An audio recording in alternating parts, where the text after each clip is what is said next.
Ассаламуалейкум, құрметті көрермен.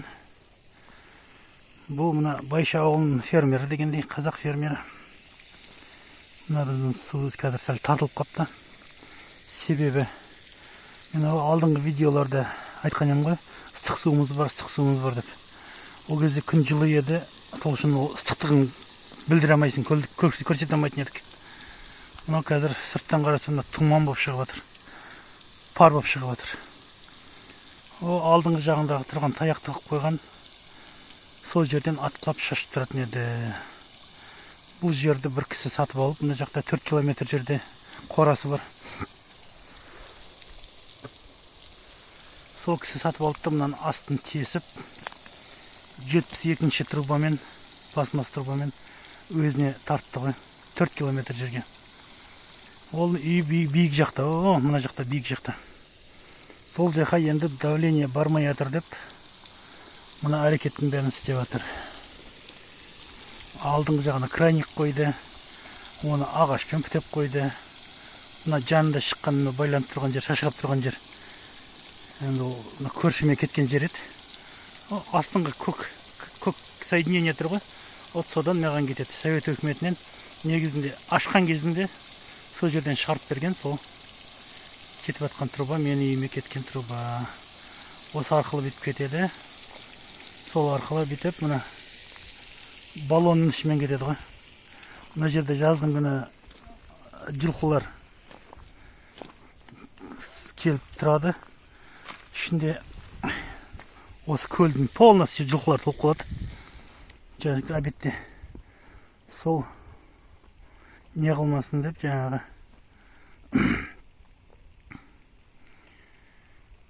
езіп тастамасын деп, мына баллондардың ішімен жүргізгем. Ана жерде көрінеді ау деймін, кішкене несі қазір. О, шлангың ішінен труба көрініп тұр. Кеткен екен, міне көрініп тұр екен. Сол. Сөйтіп, шеткі үйге барады. Мына үйге барады, мына қораға. Осы жаққа кеткен, және мына үйге барады. Осы үйге, мына осы 50-лік трубамен су алып отырық, ыстық. Үйде душ, ванна бәрін істеп қойғам, Аллаға шүкір. Ыстық су. Жаздың күні келіп, шайны боласын обедте. Шығар кезде тағы да шайны боласын, жатар кезде тағы да шайнасын дегендей. Алланың құдіретімен мына осындай ыстық су. 1306 метрден қазып берген көкеміз кезінде. Өз көкеміз қазған 90-шы жылдары қазған ғой. 2 ай қазған осыны. 1306 метр, шығатын температурасы 65 градус. 65 градус шығады. Осы арқылы мен үйге теплый пол істеп қойғам. Теплый пол бүкіл үйге 4 зонаға бөліп үйді. Теплый пол. Қатты ашып қоятын болсаң, үй ысып кетеді. Жай краниктерін ашып қойғам. Соның өзінде мына 4 жыл болды. 4 жыл от жақпаймыз. Осының кереметімен отырамыз. Құдайдың құдіреті. Жердің астынан ыстық су шығып жатқан. Осындай давлениемен шығады ғой тағы да. Ешқандай насос жоқ, басқа жоқ. Осылай. Бірақ енді кеше сатып алған адамның егесімен кездестім. Өзгертіп дұрыстап істеймін деп уәде берді. Сіздерге ешқандай зияным тимейді деп сөзім берді.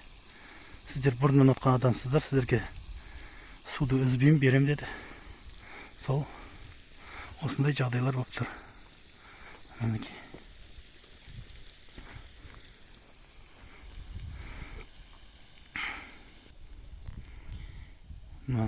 Туман буып шығып атқан көрсеткен кеп тұр, алсын.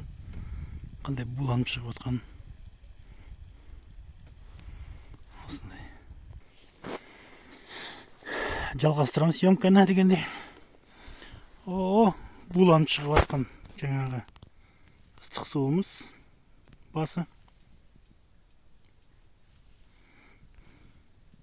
Енді 0 градусқа бізді түсті түн. Сол үшін буланып тұр, 0 градус болып тұрғаны. Мынау жаңағы өзім қорам, үйім. мынау біздің обратка шығып жатыр осы жерден. Судың бетіндегі буы көріп тұрсыздар ма? Мынау шлангымен келеді.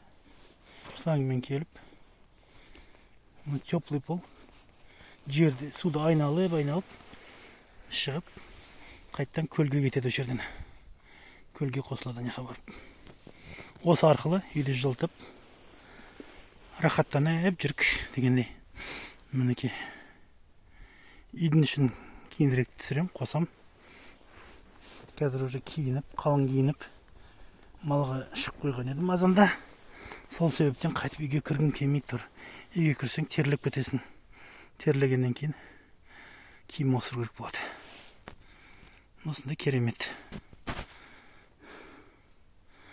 Құдайдың құдіретімен пайдаланып, рахаттанып отырық. Үйде солнечный система. Мына күн шықты. Аккумулятор зарядка алады. Крышада менде солнечный панельдер жатыр, екеу. Сол арқылы светіміз бар. Жылуымыз бар дегендей. Үйдің ішінде су бар. Раковина бәрін қойып қойғанбыз. Осындай керемет, ғажайып нәрсе бар бізде. Жердің бетіндегі жәннат деп айтсаң да болады. Иншалла. Осылай. Бүгін жердің бәрі қырау болып тұр. Түн суық болған себептен.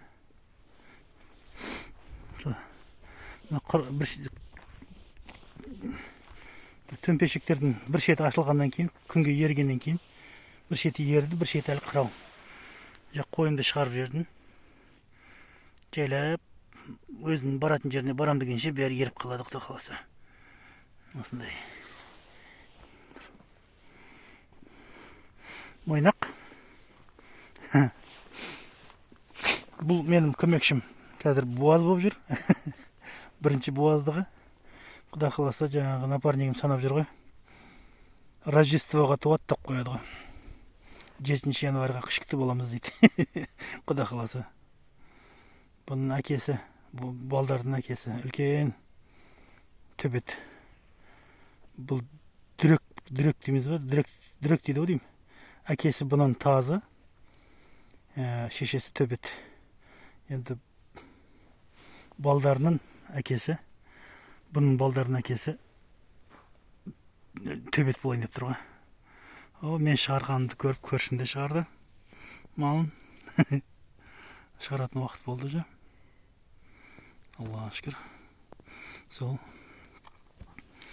Құрметті көрермен, менің видеомды